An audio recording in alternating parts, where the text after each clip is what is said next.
Hi guys, I just wanted to create a video about hiking up Mount Quandary. I have been hiking on and off for about 6 years now, and I want to start creating videos about my experience so that other people can learn from my mistakes and also the things that I've learned myself. So what this video is about, there's some documentation of some video that I did of my friends and us hiking, and I want to share that. But really the substantive value of this video is to go over the gear that I used for the hike and the gear that I've been using the past few years. I'm also interested in kind of going over the preparation that I did before going on this hike, as well as what my experience was the day of the hike, what the things that I feel like I did well, our group did well, and what I think that we could do to optimize a better experience. Finally, I'd like to ruminate about the things that I wish that I had known or had done before going on the hike. So stick around, that's what this video is going to be about. And without further ado, let's get moving.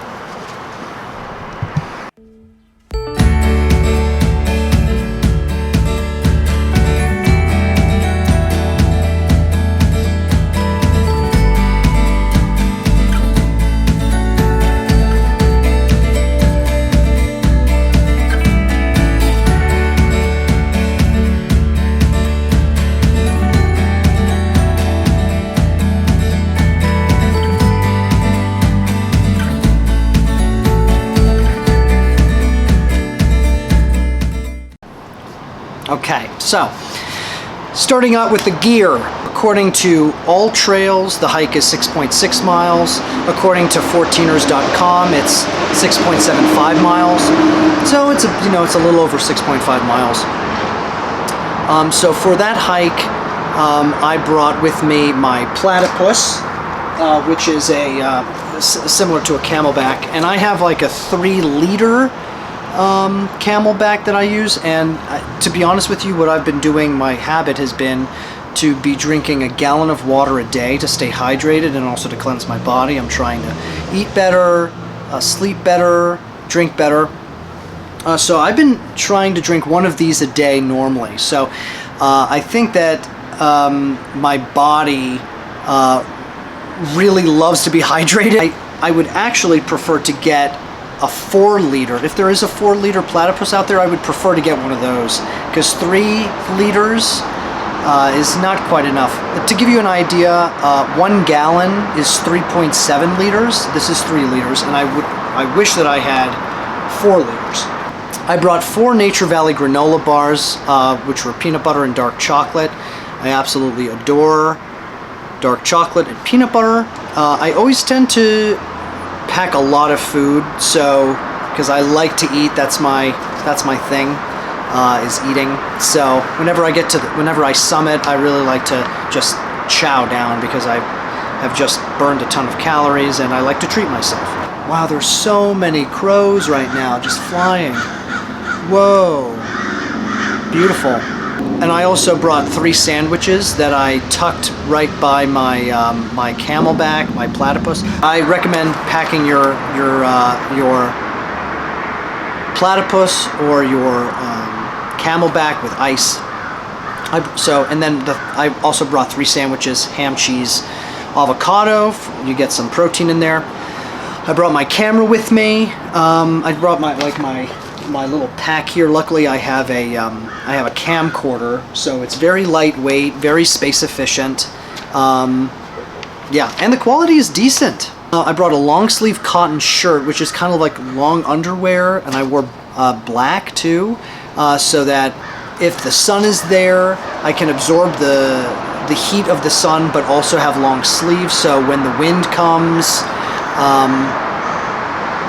the long sleeves protects from the wind and also from sunburn, which is something that I get a lot. Mount Quandary that day, it was like 50 degrees, beautiful, overcast, perfect hiking weather. But I found that also at 3 p.m. there was a 40% chance of rain, so I made sure to bring my my snug pack. This is a poncho that you can put over yourself and your bag. The downside with these guys is that, I mean, well, they're compact, that's great. It's lightweight, so it's good for long distance hikes. But once you have it on, you start sweating like crazy. It insulates your heat, which could be really good too, especially in cold weather. I just want to stop and show you this sunset here.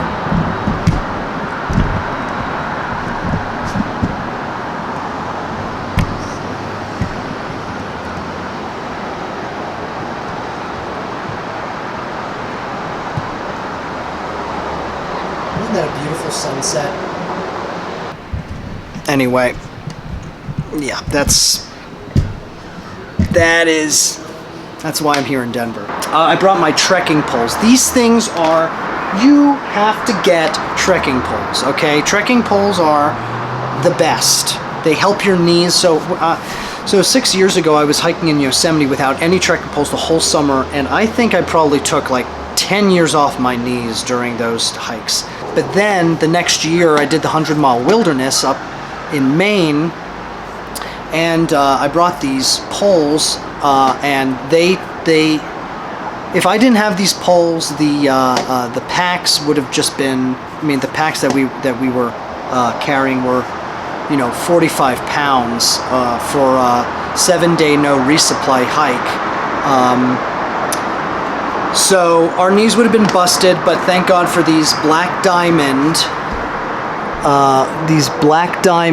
trekking poles. These things have lasted me for now probably hundreds of miles of hiking, because anyway, so these things have done a great job. I noticed that there's some trekking poles that have like a flat kind of bottom to it, but these have titanium bottoms that they don't chip. I mean, these things are durable. These things are hardcore. So if you are going to get trekking poles, get ones that have tips at the bottom, not the ones that are flat, okay?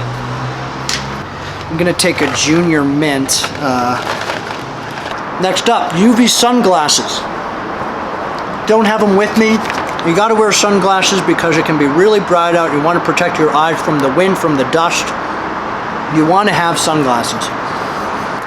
Wool socks, silk sock liners. One of the most important things to do on a hike is to keep your feet in tip-top shape. How do you do that? You make them really comfy. For every pound of weight on your foot, it makes you feel like you're carrying between 3 to 5 extra pounds on your body. Okay, so that was my gear. Okay, so I'm gonna stop here, and then I'm gonna, I think I just saw some lightning. Or was that a shooting star? That was lightning, because that's thunder right now. I'm gonna keep going though. Okay, next segment.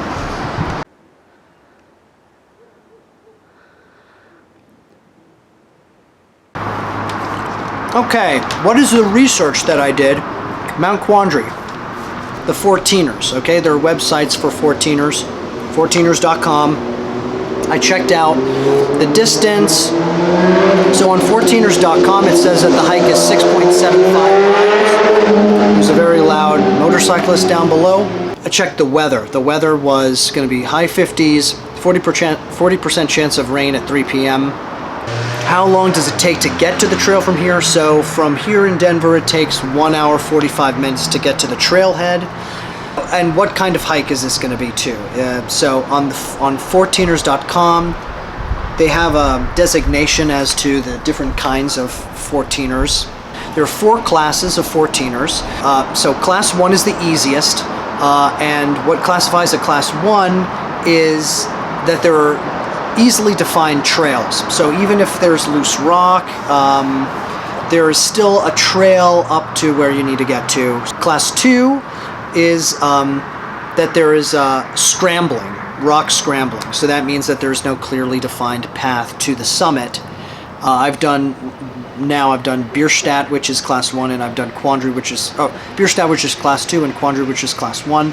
Class 3 is hard scrambling, which I don't really quite know yet because I haven't done a class 3, but I imagine that the percent grade is much higher. Like, I think Bierstadt we hit like a 40% grade. I think class 3 you get like a 60% grade. Class 4 is the hardest, and that is when you need rope to be able to climb to the top. So that's the research that I did. And let's show you some videos of getting to the trail, and yeah, and then I'll be back and kind of explain to you the experience of the day of the hike. We're about half an hour into the hike. It's already tough.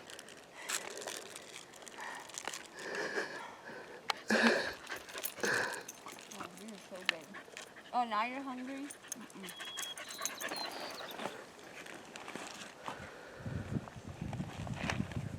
Rue? Rue? Rue, come.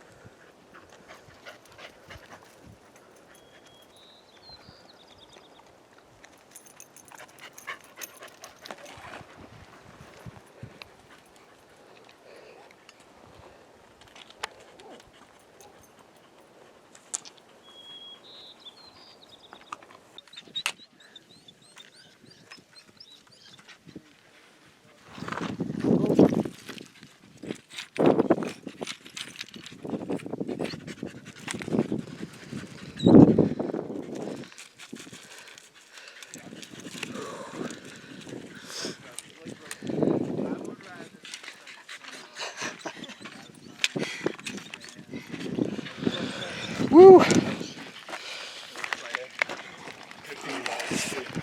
It is noon and we're about halfway up. Gonna take a break for some food. Alright, Rue, what are you doing, dude? What are you doing? That's true. You want to get in there? Okay, you stay right there. That's fine. You bury in there. I know, Rue, I know. Look at these beautiful mountains. Hungry? Yeah.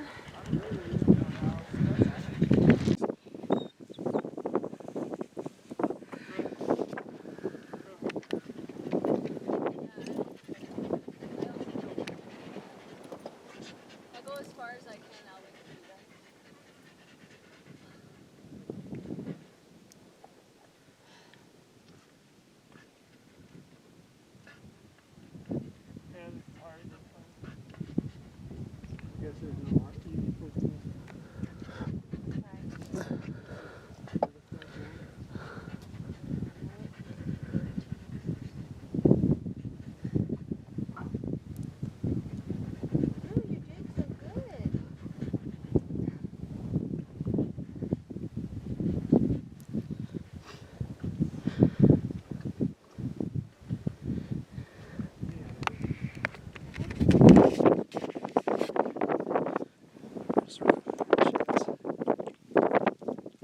Can't see because of the...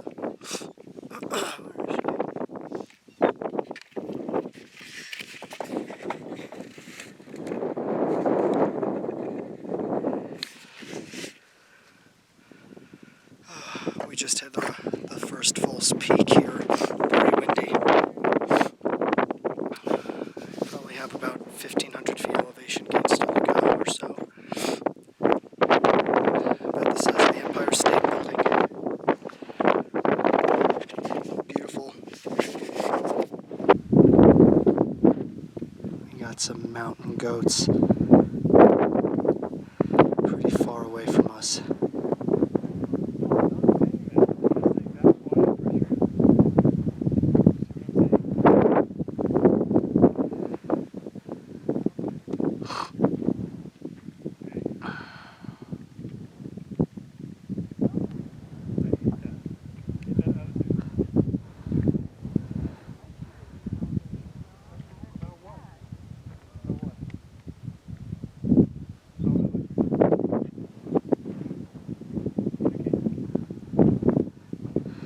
Really far away. And then there's Dan and Sophia up there. They're walking. It's a long hike up. Oh my gosh.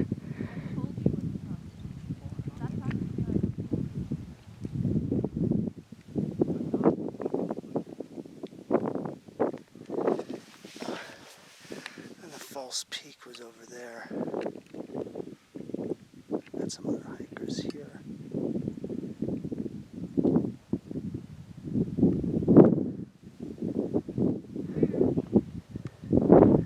Okay. Just eating some Junior Mints. What was going on the day of the hike? The trail itself was kind of built up into 3 sections. So 40% of the trail was in the forest. Really beautiful forest. You'll see some shots of it. The next 30% was kind of like this slope that was had decent incline with multiple false peaks. And then it kind of plateaus out, and then so you hit a false peak and then you're like, oh my gosh, that is what we have to climb? That's like another 1,000 feet. And it is, like, you know, the last mile is probably, 1,000 feet elevation in 1 mile or so. And so the last 30%, you know, was just, I would consider it scrambling, but there was a clearly defined trail. There was a lot of loose rock. It's a beautiful hike, but you know, you're exhausted when you're moving up there. And so then you get to the top and you look around and you're on top of the world, you know, and you'll see some shots that I took.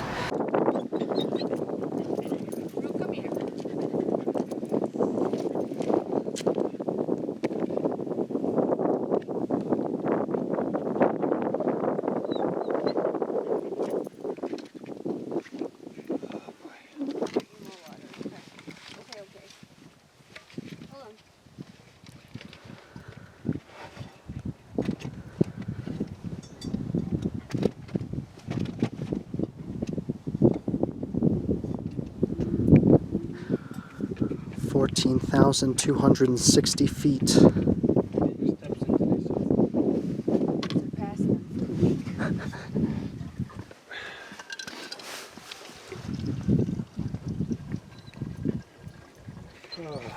Rue, I know. I'm doing this for you. Relax. Rue.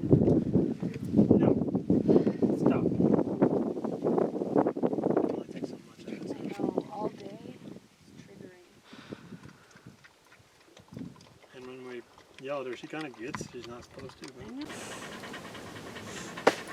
It was very hard, but it's worth it in the end, I'll say. And be slow and be steady. Mount Quandary. The quandary for me was whether it was worth hiking at all. At this point, I think the answer is yes.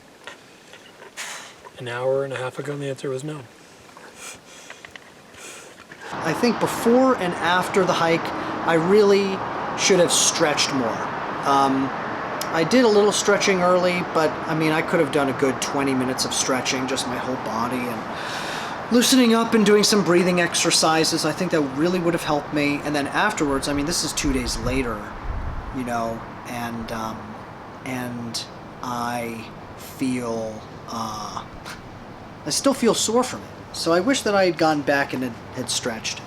I think kind of a more root issue for all of this is just doing yoga regularly. I think it's, you know, a really smart thing to do for your body, for your mind. One other thing that I forget if I mentioned this, this book, How to Walk Across America, talked about flexibility being really important for long-term hiking. So once again, I think that yoga is the key. I would have packed, like I said, with my water, I would have packed an additional liter of water. It would have been nice to just have 4 liters of water in my pack. Sophia brought Advil on the trip, which neither Dan or I have brought on our trips, and it really helped with altitude. So when you get up to 14,000 feet, you start getting a little bit of a headache. And once you start getting a headache, your mentality just goes down the drain, and your body starts, like, at least my body starts, like, kind of getting a little unruly and tired. So so it's good to bring Advil on the trip, and I popped 2 pills at the top of at the top, at the summit, and that really helped me. So anyway, guys, thank you so much. If you guys have any questions or thoughts or anything about Mount Quandary or about any other 14ers hiking and stuff, let me know. I would love to make this a major part of my YouTube channel. And yeah, thanks again, and see you after the next 14er. I think the next one up is going to be Gray's and Torrey's Peak. All right, see you guys later. Bye.